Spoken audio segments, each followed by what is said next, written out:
అంతకుమించి మాటలన్నీ అప్రసత్యం. అయితే మీరు ఈ రకంగా ఉంటే మీ ప్రకారంగా స్వయంగాంతలకు ఆత్మానందం కలుగుతుందా, మనసు శుద్ధి అవుతుందా, రాగద్వేషాలు పోతాయా, ఒకవేళ ఉన్నా కూడా ఆత్మానుభవాన్ని పొందవచ్చా అనే సంశయాలు మీరు అవకాశమే ఇవ్వద్దు స్వయం అవగాహన.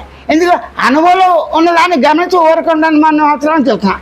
ఆ గమనించడానికి, గుర్తించడానికి, తెలుసుకోవడానికి ఏ ప్రయత్నం చేయట్లేదు కదా. నిద్రపోవటానికి ప్రయత్నమా, కలగ ప్రయత్నమా, మెలకు ప్రయత్నం, ఆకలి డబ్బులు ప్రయత్నమా, మాట్లాడటానికి ప్రయత్నమా, శబ్దం చెప్పడానికి అనుకూల ప్రయత్నం లేదు. అంటే సహజంగా వెళ్ళిపోతుంది. అంటే సహజంగా ఉన్న వాటికి ప్రయత్నం అక్కర్లేదు, వాటి మూడాలు అన్వేషణ చేయాల్సిన పని లేదు. అదే సహజంగా ఏది ఉంది, నేనున్నాను సహజంగా అన్నావు, వచ్చిపోతున్నావు కదా. అసహజం తెలిసిపోయిందిగా.